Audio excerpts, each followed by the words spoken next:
Hello everyone, आज के इस वीडियो में हम लोग पढ़ेंगे what is cell and what is electromotive force. तो सबसे पहले हम लोग सेल की बात करते हैं और सेल पढ़ने से पहले हम लोग एक एग्जांपल देखते हैं कि इस फिगर में हमने दो बॉटल ली हैं, बॉटल B1 और बॉटल B2। और B1 बॉटल में इस हाइट तक हमारा वाटर है फिलअप और B2 में इस हाइट तक हमारा वाटर फिलअप है। तो अगर हम पोटेंशियल के फॉर्म में अगर हम देखें तो यहाँ पे इस जो बॉटल B1 है यहाँ पे इस हाइट तक अगर हमारा वाटर फिलअप है तो इसका पोटेंशियल होगा, हमने V1 से रिप्रेजेंट कर दिया। और इस B2 बॉटल में इस हाइट तक पोटेंशियल है तो इसका पोटेंशियल हम इस हाइट के अकॉर्डिंग V2 से हमने रिप्रेजेंट कर दिया। अब क्योंकि V2 में वाटर ज़्यादा हाइट तक है तो इसका पोटेंशियल क्या होगा, ज़्यादा होगा। पोटेंशियल एनर्जी इसमें क्या होगी, ज़्यादा होगी। तो V2 की जो पोटेंशियल एनर्जी है वो क्या है, V1 से ज़्यादा है। तो इसलिए जो वाटर का फ्लो होगा वो क्या होगा, हायर पोटेंशियल। क्योंकि ये जो बॉटल B1 है ये किस में है, हमारी हायर पोटेंशियल पे है। और क्योंकि ये जो बॉटल है B1 ये क्या है, हमारी लोअर पोटेंशियल पे है। तो इसके कारण क्या होगा, हायर टू लोअर पोटेंशियल पे क्या होगा, वाटर फ्लो होगा। ये वाटर फ्लो तब तक होता रहेगा जब तक कि दोनों बॉटल का वाटर लेवल सेम ना हो जाए। और एक बार जब वाटर लेवल सेम हो जाएगा तो फर्दर वाटर फ्लो नहीं होगा। अब सपोज करते हैं कि हम एक ऐसा सिस्टम चाहते हैं कि बॉटल B2 से बॉटल B1 में कॉन्टिन्यूअस वाटर फ्लो होता रहे। तो अगर हम एक ऐसा सिस्टम बनाएं कि एक ऐसा हमने एक इक्विपमेंट लगाया जिससे क्या हो रहा है, ये इक्विपमेंट क्या करेगा, ये जो मेरा मशीन है ये मशीन क्या करेगा, इस बॉटल B1 को कॉन्टिन्यूअस वाटर प्रोवाइड कराएगा। ठीक है, तो अगर ये मशीन जो है हमारी इस बॉटल को कॉन्टिन्यूअस वाटर सप्लाई प्रोवाइड कराएगा तो ये जो बॉटल B2 है, बॉटल B2 से बॉटल B1 की तरफ वाटर फ्लो कॉन्टिन्यूअस चलता रहेगा। तो इस सोर्स के कारण, तो अगर हम सेल की बात करें तो सेल जो हमारा क्या करता है, तो अगर हम सेल की बात करें तो सेल एक ऐसी डिवाइस होती है जो केमिकल एनर्जी को इलेक्ट्रिकल एनर्जी में कन्वर्ट करता है, इलेक्ट्रिकल एनर्जी में कन्वर्ट करता है। तो अगर हम इस सेल को देखें तो सेल में बेसिकली एक होता है एनोड और एक होता है कैथोड। और इस एनोड कैथोड को किसी एक इलेक्ट्रोलाइट में हम लोग डिप कर देते हैं। तो ये एक इलेक्ट्रोलाइट है, इसमें हमने डिप कर दिया। और ये जो हमारे इसके इलेक्ट्रोड्स होते हैं, एनोड और कैथोड को हम लोग क्या कहते हैं, इलेक्ट्रोड्स कहते हैं। तो ये जो यहाँ हमारे इलेक्ट्रोलाइट्स में केमिकल रिएक्शन होती है तो वहाँ से जो चार्ज होते हैं वो चार्ज इस सर्किट में फ्लो होता है और उस चार्ज के कारण ही एक्सटर्नल सर्किट में करंट फ्लो होता है। तो बेसिकली जो हमारा सेल है वो चार्ज को एनर्जी प्रोवाइड कराता है और ये जो चार्ज होता है एक्सटर्नल सर्किट में फ्लो करता है। तो हम लोग कह सकते हैं कि cell is a device which provides an energy to a circuit. यहाँ पे एक चीज़ बहुत ध्यान देने वाली बात है कि सेल कभी भी चार्ज प्रोड्यूस नहीं करता है, चार्ज प्रोड्यूस नहीं करता है। ये केवल और केवल क्या करता है, चार्ज को एनर्जी प्रोवाइड कराता है, provide energy to the charge. यहाँ पे जो हमारा इस केमिकल रिएक्शन से, बैटरी मैकेनिज्म से जो हमारा चार्ज था उस चार्ज को क्या देता है, ये एनर्जी देता है। अब हम लोग इलेक्ट्रोमोटिव फोर्स के बारे में पढ़ेंगे। तो इलेक्ट्रोमोटिव फोर्स एक फोर्स नहीं होता है, बेसिकली ये एक पोटेंशियल होता है जिसके बारे में अभी हम लोग डिस्कस करेंगे। तो यहाँ पे एक टर्म हम यूज़ करेंगे, सेल मैकेनिज्म। ये सेल मैकेनिज्म क्या होता है, कई जगह ये टर्म आता है सेल मैकेनिज्म। सेल मैकेनिज्म का मतलब होता है कि जो हमने सेल में इलेक्ट्रोलाइट्स डाला है वो इलेक्ट्रोलाइट्स इस इलेक्ट्रोड से रिएक्शन करता है और जिसके कारण एक एनर्जी प्रोड्यूस होती है और वो एनर्जी जो है चार्ज यूज़ करता है एक्सटर्नल सर्किट को एनर्जी प्रोवाइड कराने में। तो हमने एक चार्ज लिया और वो चार्ज सपोज करिए यहाँ से एनर्जी को उसने यूज़ किया और वो चार्ज मूव करता हुआ यहाँ से गया, एक्सटर्नल सर्किट में यूज़ होता हुआ पूरा यहाँ पे सेकेंड इलेक्ट्रोड तक गया और इसके बाद फिर उसने क्या किया, इलेक्ट्रोलाइट से होता हुआ वापस वो अपने इनिशियल पॉइंट पे आ गया। ठीक है, तो इसने क्या किया, यूनिट चार्ज, हमने कैसा चार्ज लिया था, यूनिट चार्ज, और यूनिट चार्ज ये पूरा 1 साइकिल को कंप्लीट किया। तो इस पूरे 1 साइकिल को कंप्लीट करने में इसको कुछ वर्क डन करना पड़ा, और ये जो वर्क डन होता है यही इसका इलेक्ट्रोमोटिव फोर्स होता है। सो इलेक्ट्रोमोटिव फोर्स की अगर हम बात करें तो electromotive force is the work done और energy to complete 1 cycle by a unit charge. ठीक है, मतलब जो यूनिट चार्ज था हमारा वो इस पॉइंट से लेके यहाँ से लेके जो हमारा रेजिस्टेंस था उसको थ्रू होते हुए दूसरे इलेक्ट्रोड्स तक गया, और वापस वो कहाँ तक आ जाए, इनिशियल पॉइंट तक। तो ये पूरा हमारा हुआ 1 साइकिल, और इस पूरी 1 साइकिल में जितना वर्क डन हमारा हुआ उसको हम लोग कहते हैं इलेक्ट्रोमोटिव फोर्स। सो अगर हमने एक 1.5 वोल्ट की बैटरी ली है तो इसका मीनिंग क्या हुआ, that is V equal to, हमने पढ़ा है V इक्वल टू W/Q। सो हमने यूनिट चार्ज की बात की है तो इसकी वैल्यू हो जाएगी आपका 1, और W क्या होगा, डेट इज़ वर्क। सो ये जो वर्क हो गया वो क्या हो गया, 1.5 joule. So 1.5 joule is the work done to moving unit charge throughout the circuit. That's why इसका जो पोटेंशियल है वो क्या हो गया, 1.5 वोल्ट। सो वर्क के टर्म्स में हम लोग कहेंगे 1.5 जूल, और पोटेंशियल के टर्म्स में हम लोग कह देंगे 1.5 वोल्ट। ठीक इसी तरीके से अगर हमने एक 9 वोल्ट की बैटरी ली है तो V इक्वल टू क्या हो जाएगा, W/Q। तो यहाँ पे Q क्या हो जाएगा, यूनिट चार्ज की अगर हम लोग बात करेंगे तो यहाँ पे हो जाएगा 9 जूल। सो इसका मतलब ये हुआ कि ये जो बैटरी है यूनिट चार्ज को सर्किट में फ्लो कराने के लिए 9 जूल का वर्क डन होगा। अब हमारे घरों में जैसे वोल्टेज आता है 240 volt, so it means V equal to W/Q, और यहाँ का मतलब किया हो गया 240 जूल। अब अगर हम लोग इलेक्ट्रोमोटिव फोर्स की बात करें तो इलेक्ट्रोमोटिव फोर्स में हमारा जो चार्ज था, तो चार्ज जब एनोड से मूव किया और ये रेजिस्टेंस में गया तो यहाँ पे उसको कुछ वर्क डन करना पड़ेगा, तो से इसके अक्रॉस जो वर्क डन करना पड़ा that is W1।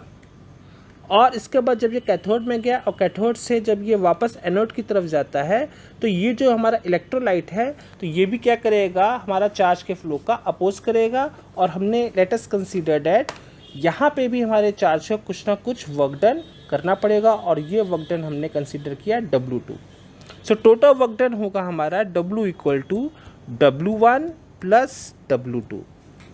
Okay, W1 हमारा एक्सटर्नल सोर्स का हो गया, और जो W2 जो वर्क डन होगा वो जो चार्ज को करना पड़ रहा है वो सेल के इंटरनल जो हमारा इलेक्ट्रोलाइट्स था उसमें जो आयंस थे उसके अपोज में करना पड़ा। सो ये जो टोटल वर्क डन W है यही हमारा इलेक्ट्रोमोटिव फोर्स होता है। सो V इक्वल टू W/Q, और अगर हम यूनिट चार्ज की बात कर रहे हैं तो V किसके इक्वल हो जाएगा, W के इक्वल हो जाएगा। सो इलेक्ट्रोमोटिव फोर्स एक पोटेंशियल होता है। अब अगर हम लोग टर्मिनल पोटेंशियल की बात करें तो हमने क्या किया, एक पोटेंशियोमीटर लिया और उस पोटेंशियोमीटर को हमने बैटरी के इन 2 टर्मिनल्स के बीच में लगा दिया।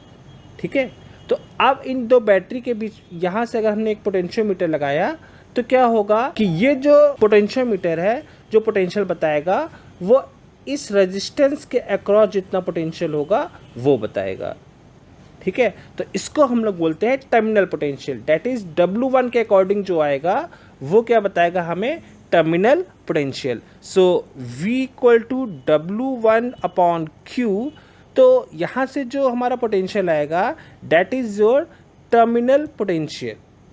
सो सपोज करिए यहाँ से जो V की वैल्यू आ गई 6.9 वोल्ट, सपोज डैट, एंड यहाँ पे जो हमारा बैटरी का जो इंटरनल पोटेंशियल था यहाँ पे जो पोटेंशियल आया वो आया 2.1 volt. So 6.9 plus 2.1 volt equal to हो जाएगा आपका 9 वोल्ट।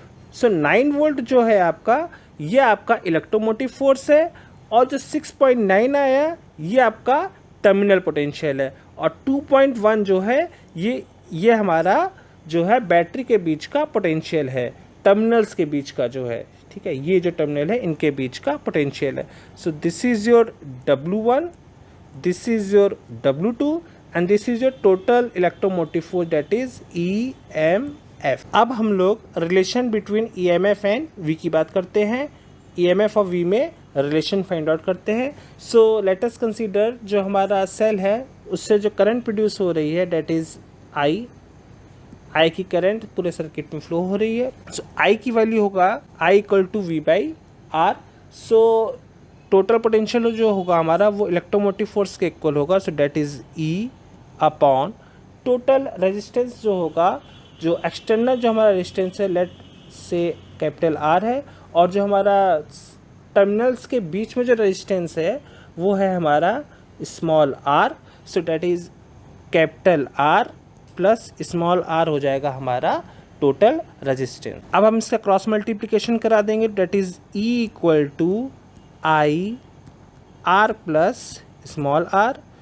इसको और ज़्यादा ओपन करेंगे, that is I R plus R. So I R हमारा कन्वर्ट हो जाएगा वी में, तो ये कन्वर्ट हो जाएगा E equal to V plus I are.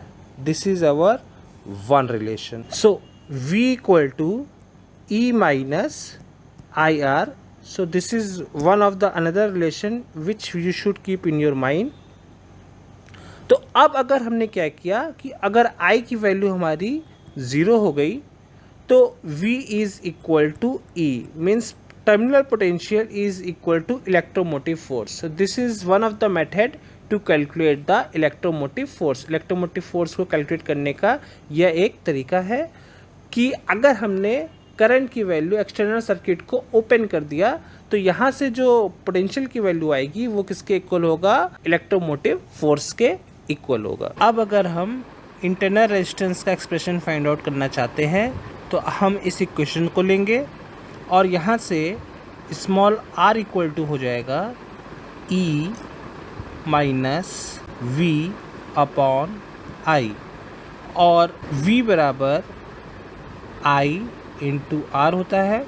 तो यहाँ से ये इक्वल टू हो जाएगा ई माइनस वी अपॉन, यहाँ पे हो जाएगा I equal to V by R. तो यहाँ पे वी अपॉन आर पुटअप कर दिया। अब इसको अगर हम सॉल्व करेंगे तो ये हो जाएगा E upon V minus 1 bracket आर। So this is the relation between internal resistance E V and R। अब एक क्वेश्चन एग्जाम से बहुत बार आता है कि जब कभी हम कोई हाई पावर की जैसे हीटर हो गया, गीज़र हो गया, अगर हम इसको ऑन करते हैं तो जो हमारे रूम्स की जो लाइट्स होती हैं वो हल्की सी डिप कर जाती है, ठीक है, कुछ सेकंड्स के लिए वो डिप कर जाती है। तो इसका रीज़न क्या है, तो आइए देखते हैं इसका कारण क्या है। तो घरों में जो वोल्टेज आती है वो आती है 230 वोल्ट। तो ये जो वैल्यू है ये हमारा ईएमएफ होता है, ओके। तो 230 वोल्ट और हमारे घर में जो कनेक्शन होता है,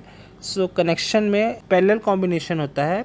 तो सपोज़ किया कि हमारा जो फर्स्ट रूम है उस फर्स्ट रूम में यहाँ पे एक बल्ब लगा है, और जो सेकंड रूम है सेकंड रूम में यहाँ पे एक ट्यूबलाइट लगी है, और जो थर्ड रूम है इस रूम में टीवी है, और जो फोर्थ रूम है यहाँ पे एक हीटर है, ओके। सो हमने जो हमारा मेन फॉर्मूला था that is V equal to E minus I R. इस फॉर्मूले में जो I है वो बेसिकली हमारा V पे डिपेंड करता है। तो देखते हैं कैसे डिपेंड करता है। सो हमने कंसीडर किया कि जो मेरा फर्स्ट रूम का जो बल्ब है इसमें जो करंट फ्लो हो रही है वो करंट हो रही है 1 एम्पियर की करंट फ्लो हो रही है। और हमने जो इंटरनल रेजिस्टेंस है उस इंटरनल रेजिस्टेंस की वैल्यू 2 ओम ले ली। So V equal to E minus I R में अगर हम फर्स्ट रूम की बात करें तो फर्स्ट रूम में जो हमारा V आएगा that is V equal to 230 minus I आपका 1 एम्पियर है और R क्या है 2, तो डेट इज़ 2, तो इसकी वैल्यू आ जाएगी 228 volt, okay. Now second room जो हमारा ट्यूबलाइट लगा है यहाँ पे भी हमने आई वुड से 1 एम्पियर की करंट फ्लो हो रही है। तो यहाँ पे इसके कारण जो हमारा ये 1 एम्पियर और ये 1 एम्पियर टोटल हो गया 2 एम्पियर, और 2 एम्पियर को अगर हम इस 2 से मल्टीप्लाई करा देंगे तो सेकेंड रूम ये किसके लिए था, फर्स्ट रूम के कारण, और सेकेंड रूम के कारण हो जाएगा 230 माइनस 2 इंटू 2 डेट इज़ 4 तो डेट इज 226 वोल्ट। ठीक इसी तरीके से अगर जो टीवी वाला रूम है तो यहाँ पे अब हमने कंसीडर किया कि यहाँ पे 2 एम्पियर की करंट फ्लो हो रही है, तो अब इस केस में जो पोटेंशियल आ जाएगा वो हो जाएगा 230 minus 2 ampere plus 1 ampere plus 1 ampere that is 4 ampere. So 4 into 2 that is 8। 230 में से 8 को सब्ट्रैक्ट कर दो आप तो आ जाएगा 222 वोल्ट।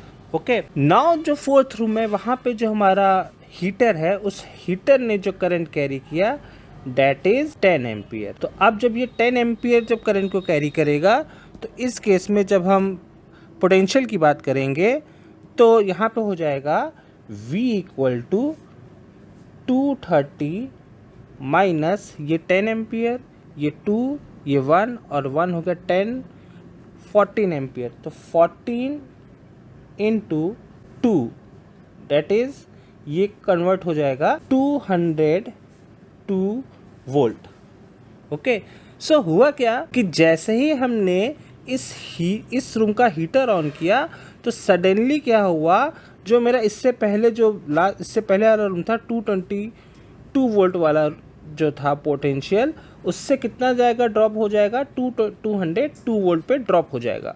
सो ये जो सडन चेंज हुआ वोल्टेज का, इस सडन चेंज के कारण ही जब हम हीटर ऑन करते हैं तो हमारे रूम्स की जो लाइट होती है वो थोड़ी सी डिप कर जाती है। Okay, so this is the main cause that is sudden change in A terminal potential. जैसे जब हम बाथरूम में जब हम गीज़र ऑन करते हैं तब भी हम यही चीज़ देखते हैं, जब हम वाटर वाली मोटर ऑन करते हैं तब भी हम यही चीज़ देखते हैं, क्योंकि उस समय क्या होता है कि उसमें करंट की वैल्यू क्या होने लगती है, सडन चेंज होता है, सडन इंक्रीज कर जाती है। सडन इंक्रीज होने के कारण उसका जो पोटेंशियल होता है वो क्या होता है, सडन क्या होने लगता है, उसके टर्मिनल पे ड्रॉप आउट हो जाता है। तो कुछ फ्यू सेकेंड्स के लिए वहाँ पे जो लाइट होती है रूम्स की वो ब्लिंक कर जाती है।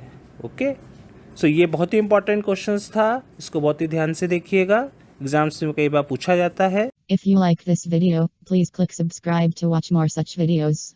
Thanks for watching.